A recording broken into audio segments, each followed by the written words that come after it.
Assalamualaikum warahmatullahi wabarakatuh.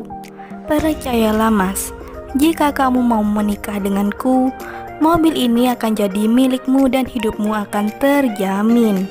Begitu ungkapan si janda cantik dan mempesona ini.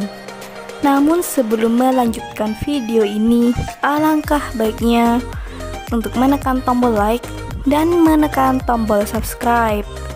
Dan saya doakan semoga Anda yang menekan tombol subscribe selalu diberikan kesehatan, kesejahteraan, dan dimudahkan segala urusannya.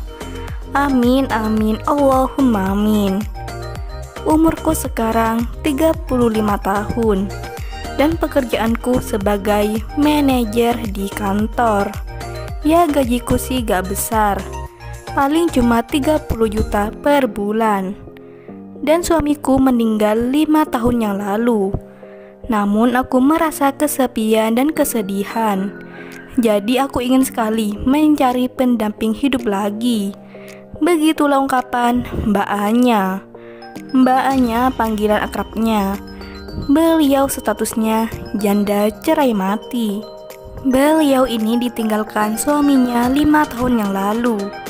Dan di channel ini Mbak Anya mencari pendamping hidup. Untuk kriteria suami yang diidamkan oleh Mbak Anya adalah sosok laki yang dewasa, penyabar, dan taat beribadah. Soal nafkah, biar aku yang tanggung mas. Aku kan punya gaji, cukuplah untuk kehidupan kita berdua. Begitulah ungkapan Mbak Anya. Jadi bagaimana untuk kalian yang melihat dan mendengarkan video ini? Apakah tertarik untuk berkenalan dan ta'aruf dengan Mbak Anya? Jika iya, bisa langsung tulis di kolom komentar dengan kata-kata yang sopan supaya cepat dibalas dan cepat direspon. Itulah sedikit profil tentang Mbak Anya. Jika ada kesalahan kata dan informasi, saya mohon maaf. Sekian, wassalamualaikum warahmatullahi wabarakatuh.